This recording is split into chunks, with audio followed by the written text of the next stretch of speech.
The ninth inning gets a little dicey, and my nerves and my heart rate went up a little bit. But the Mariners win this game. They take the series. They are now 7.5 games up in the American League West. What is up?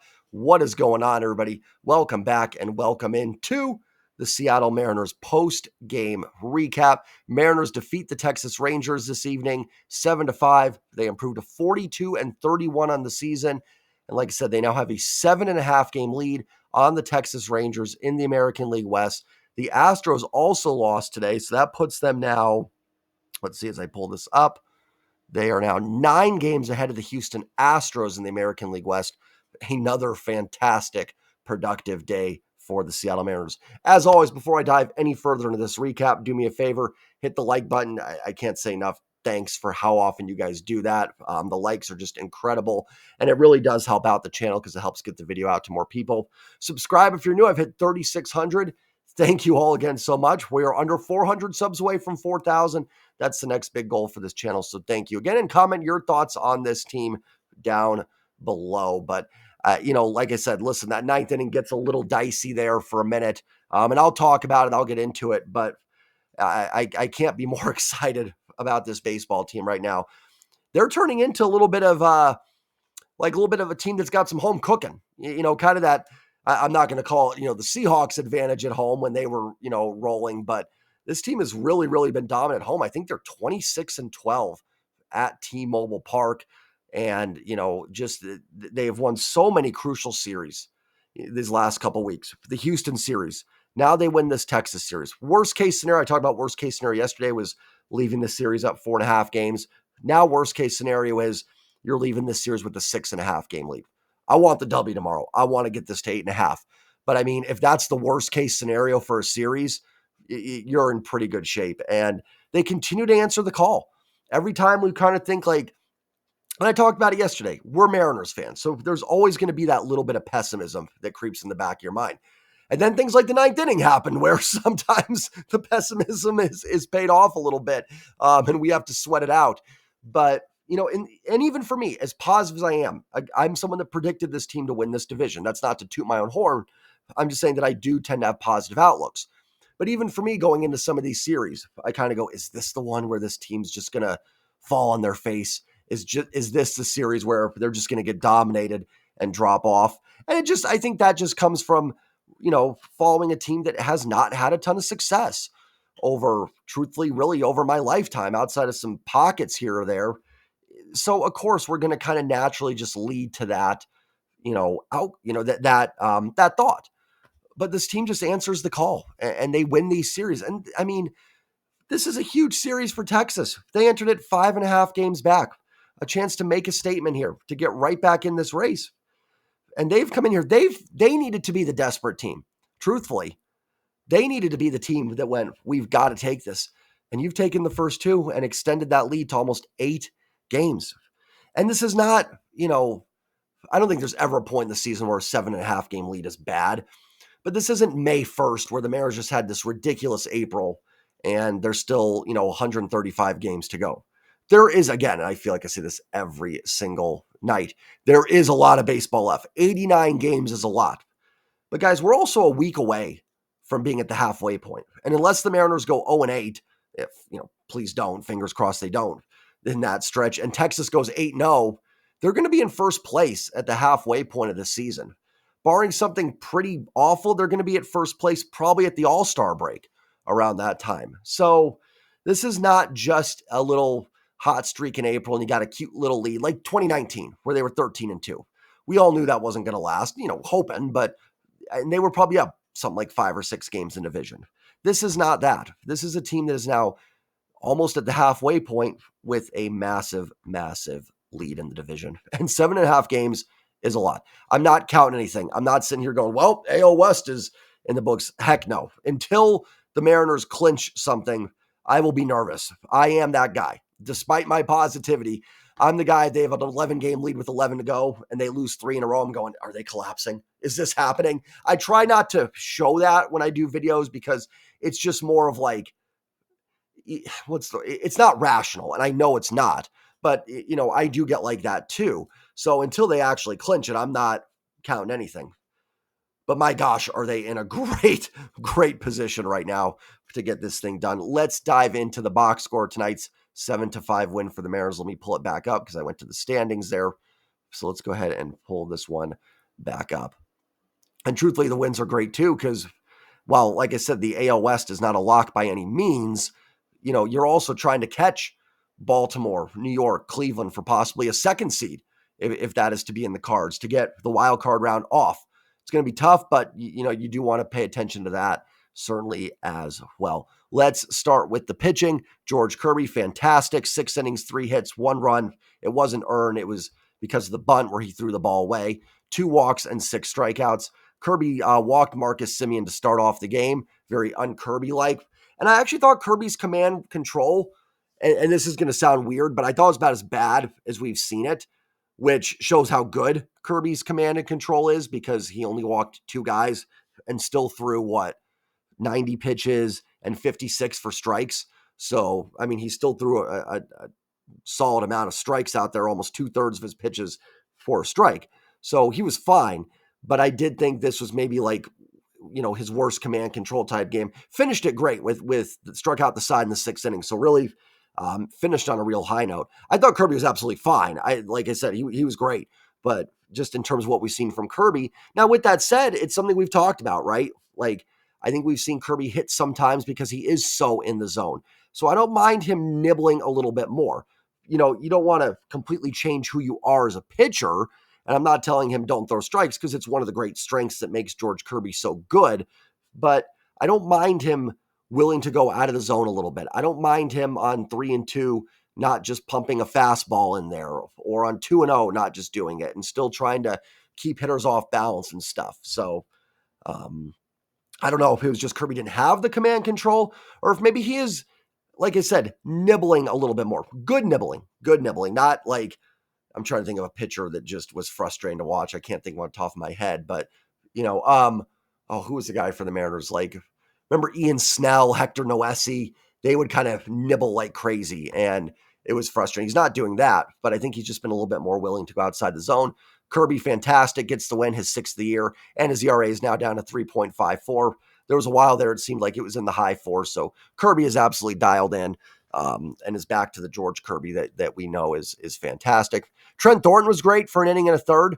And a nice job by Trent, not only pitching a great 7th shutout inning, but even getting it out in the 8th for the Mariners.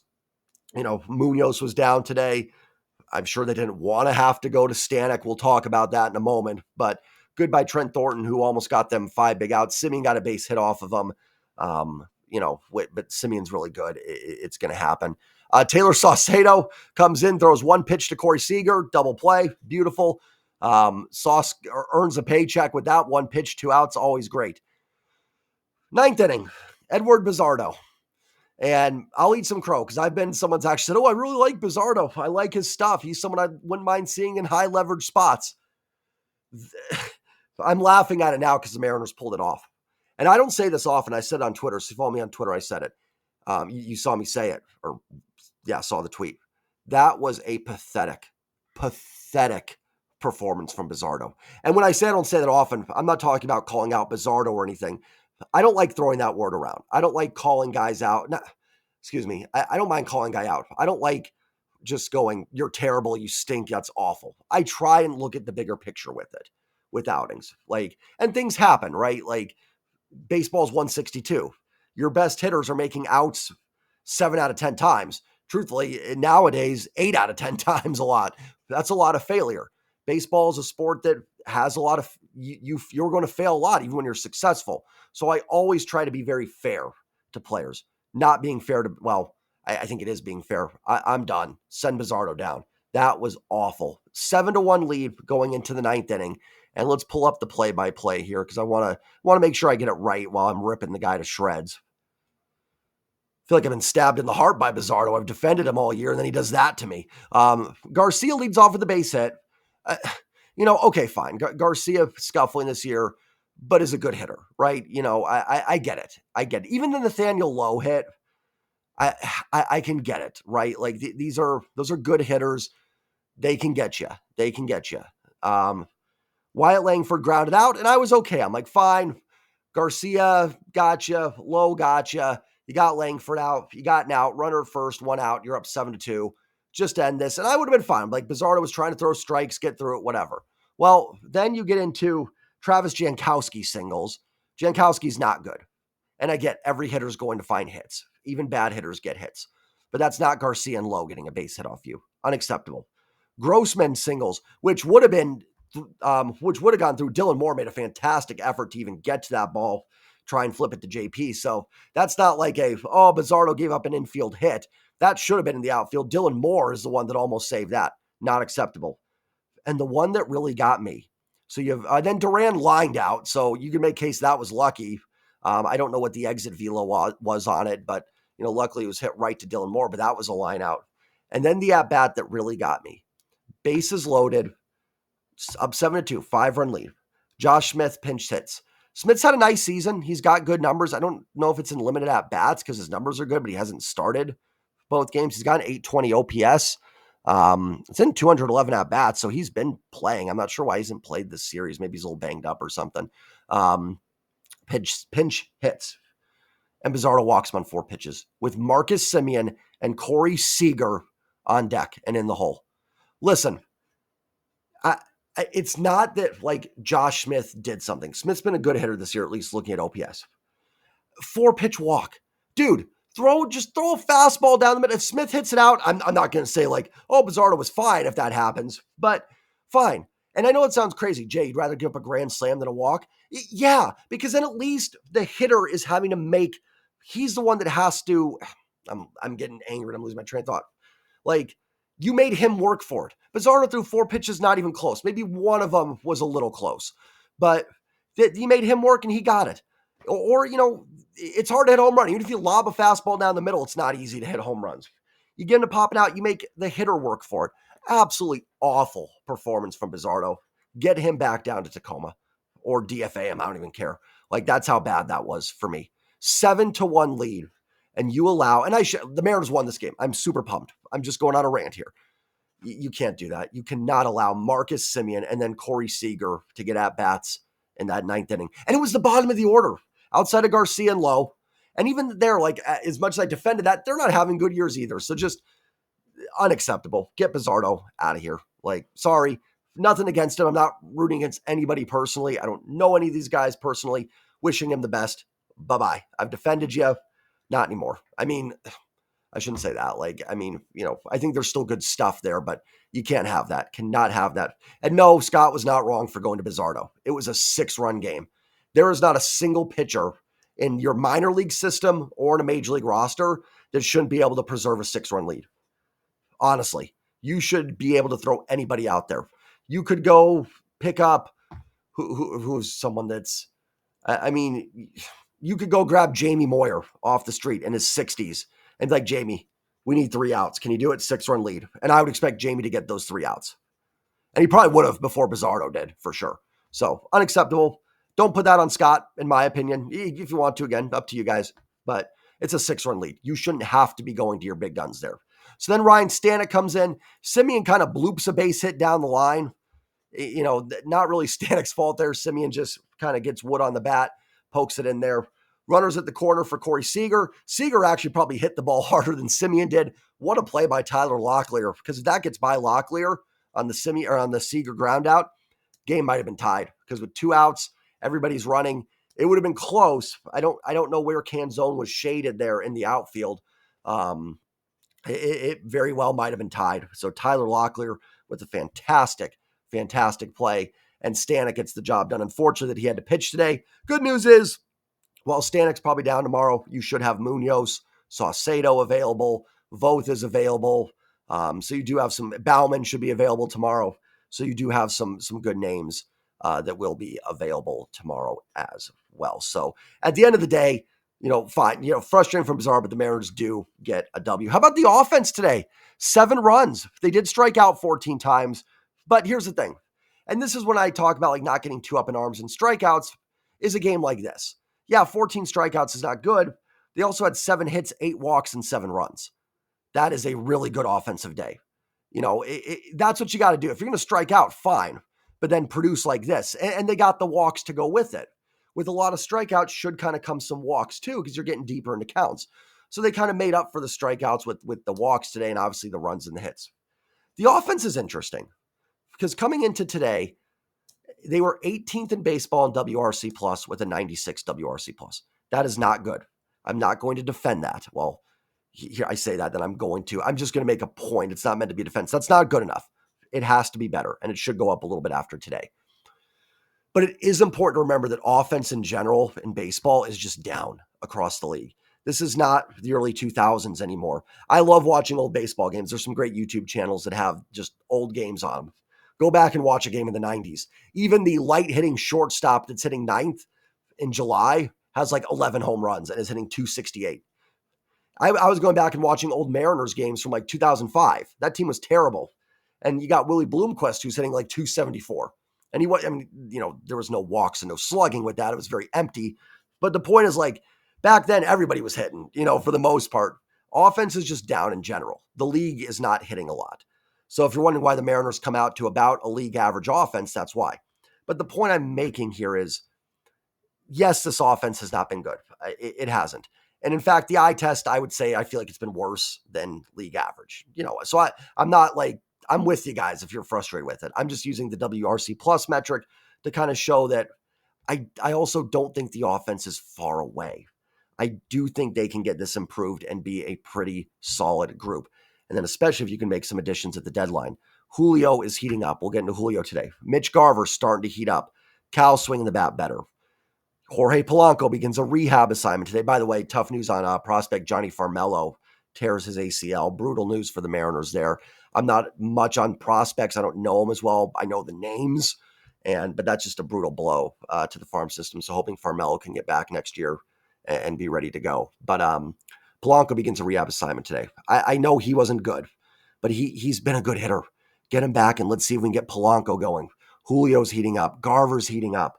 Luke Raley's been solid. Rojas has been solid. JP hasn't really heated up yet. He's had stretches, but then kind of falls back down. So if you can just get these guys going a little bit, I think that 18th rank and 96 WRC plus could be 12, 13 pretty easily. And then you can make an addition at the deadline, whatever that is. Whether you want that to be Luis Robert, totally fine. Whether you want that to be whoever else. Second time in a row I've hit the mic. And then you can maybe boost it up to 10th. I do think this team has it in them. I do. And that's always I want to bring up that number. It's just because I think sometimes this offense is talked about like it's just the 30th ranked offense in baseball. It's atrocious, and they're just garbage. They've had their struggles, no doubt about that. They need to be better. They have not been good enough offensively. Well, technically, the Mariners as a whole have been good enough, but offensively, you'd still like to see them better. We're not just talking win the division. We're talking to do damage if you do win the division in the playoffs.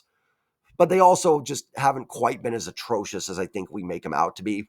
And the reason to bring that up because it's a really nice offensive game tonight. Really nice. They chase Nathan Eovaldi, who's a really good pitcher, and they do some damage against the bullpen as well to add on. And my gosh, did they end up needing every single one of those runs. So a real nice game from the offense. Let's go through the box score. JP 0 for 4 at the walk. JP did have some tough at-bats. Did sting a liner in the first inning. So did hit the ball hard at least once there. Would like to see JP get going. What a game for Josh Rojas. 2 for 3, 3 runs scored, 3 RBIs, 2 walks, including a home run. Fantastic day from Josh Rojas. Yesterday, I kind of joked, or not joked, but 2 nights ago, I think I was like, man, Rojas's OPS is down to 703. Just kind of out of nowhere. I hadn't looked at it every day. I assumed he was kind of still in the 740, 750 range. Well, that game today was so good, he's back up to 731. And it's just crazy how that works. Oh, Rojas is scuffling. Now it's like, oh, yeah, Rojas is actually pretty good. So tremendous, tremendous game from Josh Rojas. Julio, 2 for 5 with a home run and a base hit and 2 RBIs. Home runs are starting to come for Julio. Starting to stack them together a little bit.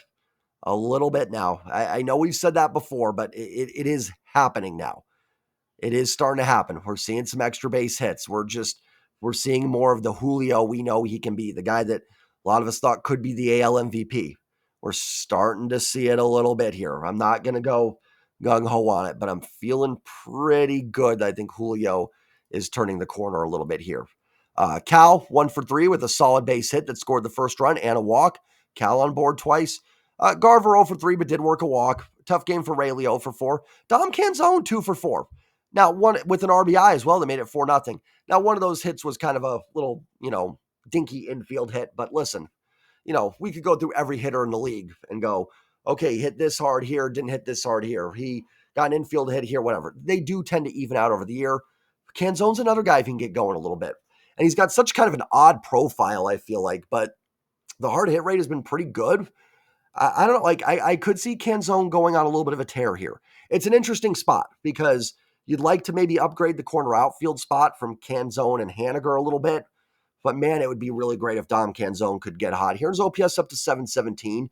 So he's had a nice few games here recently. He is starting to swing the bat a little bit better and making some good contact here. So nice game for Canzone. Locklear 0 for 3 with the walk. Not much at the plate, but he made a couple really nice defensive plays and might have saved that game in the ninth inning. So nice job by Tyler Locklear. And then Dylan Moore 0 for 2, but did work 2 walks. And then I don't remember the first one, but the last one definitely led to a couple runs there in the bottom of the 8th inning. So not a bad game from Demo. And then I think he had and then stolen bases. How about the Mariners on the bases tonight? Cal with the stolen base his second. Locklear steals a base. Locklear actually had better speed in the minors. He stole like 16 bases or something, I think, this year. Who else? Canzone had a stolen base, and Dylan Moore had a stolen base as well.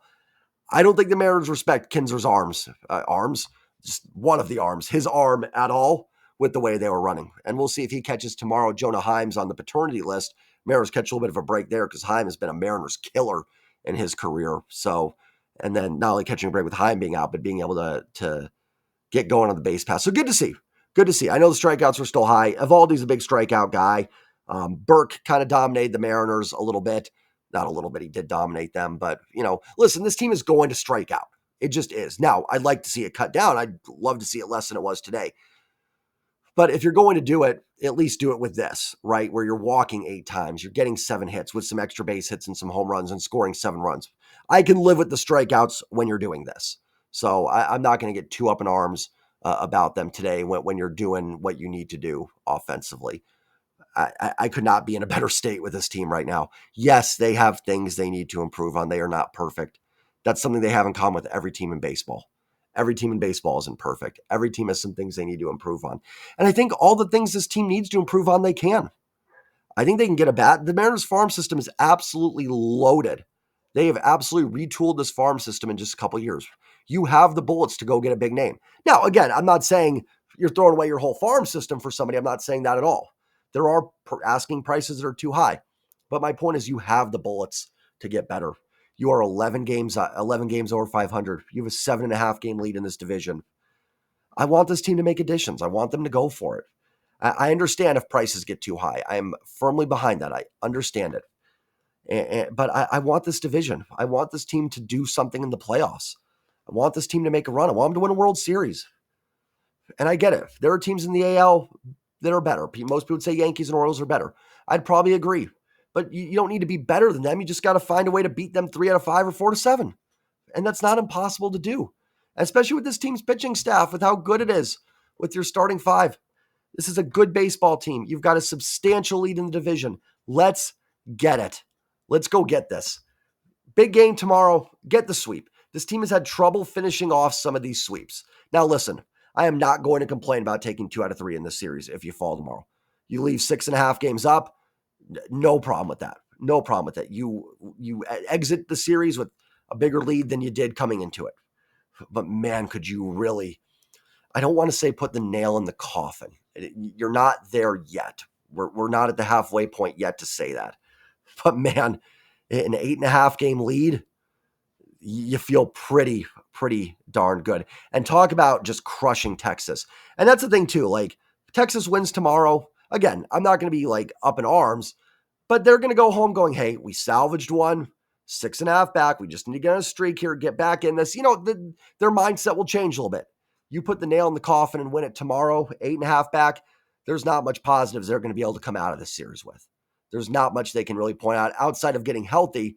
But again, there's only so many games, remaining. There's only so many guys you can get back and only so much of a lead that you can cut into. I'm not saying Texas healthy isn't capable of that. But, it can only be, you can only win so many games. So, we'll see. But great win tonight for the Mariners. Some frustrating moments within it, but that's baseball. Every game's going to have those moments. The ninth inning, despite Bizarro's frustrations, don't change anything about this win. Trust me, the Mariners don't get a W with a little asterisk that goes, but they made it close in the ninth inning. You don't get any points for that. We've seen the Mariners on the other end of this, right? We've seen them rally in games like this against good teams and come up short. You don't get a little half win for that or anything. It's a full-on loss. And the Mariners won it, so they get the full-on win. Finish this series tomorrow. I'm going to head out of here. Remember to like, comment, subscribe. Take care, everybody. Trident's up in the chat. Let's get it going. Love y'all. Go Mariners. Peace.